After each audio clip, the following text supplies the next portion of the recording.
अस्सलामुअलैकुम, मेरे चैनल में खुशामदीद। क्या हाल है आप सबके? तो आपकी दुआओं से अल्हम्दुलिल्लाह मैं भी बिल्कुल ठीक हूँ।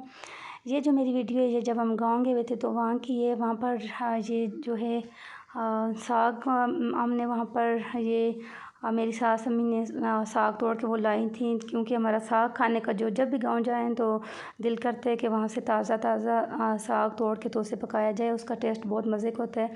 तो यहाँ पर ये जो इसमें मैंने जो है वो मिक्स साग बनाया था, 3 तरह का था।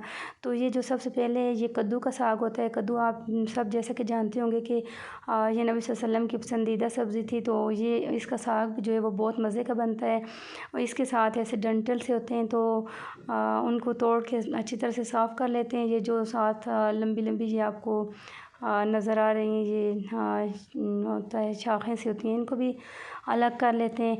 और इसके साथ जो दूसरा साग था ये था चुलाई का। ये हम ख़ालिस पका सकते हैं, लेकिन जब ये 3-4 साग मिक्स करके पकाते हैं तो उसका एक अलग ही टेस्ट बनता है। बहुत मज़े का साग होता है। ये चुलाई के साग के भी बहुत ज़्यादा फ़वाइद हैं, लेकिन ये है कि इसको अगर ख़ालिस पका लेते हैं तो उसका इतना ज़बरदस्त फ्लेवर नहीं होता, लेकिन मिक्स में ज़्यादा अच्छा होता है। और तीसरा जो साग था वो था उसको कचमाच बोलते हैं, और वो भी सेहत के लिहाज से भी उसके जो हैं वो काफ़ी अपने फ़वाइद हैं। तो यहाँ पर इसे मैंने अच्छे तरह से काट लिया था और उसके बाद जो है इसको हमने वॉश कर लिया, और यहाँ पर जो है साग को मैंने बनाना शुरू किया।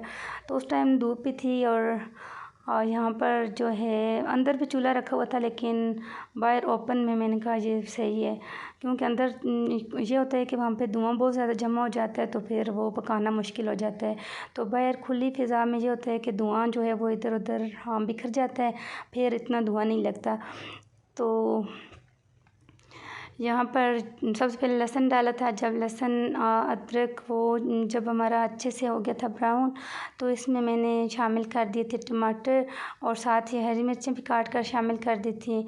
बस इसको ऐसे सिंपल तरीके से बनाया था, कोई इसमें मतलब बहुत ही, लेकिन इसका जो फ्लेवर होता है वो इंतहाई ज़बरदस्त किस्म का होता है।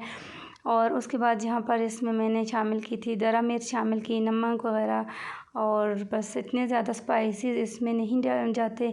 और यहाँ पर साग जो है अच्छे से वॉश करके तो साग इसमें शामिल कर लिया था। तो बस साग को फिर अच्छे से जो है भून लिया था, और आखिर में जो है आंच बिल्कुल कम कर दी थी, यानी कि अंगारों पे ही इसको दम पे रहने दिया था। तो बहुत मज़े का बना था। बस मेरी आज की वीडियो इतनी थी। उम्मीद करती हूँ आपको पसंद आई होगी। अगर वीडियो अच्छी लगी तो वीडियो को लाइक कर दें, शेयर कर दें। Thank you so much. अल्लाह हाफ़िज़।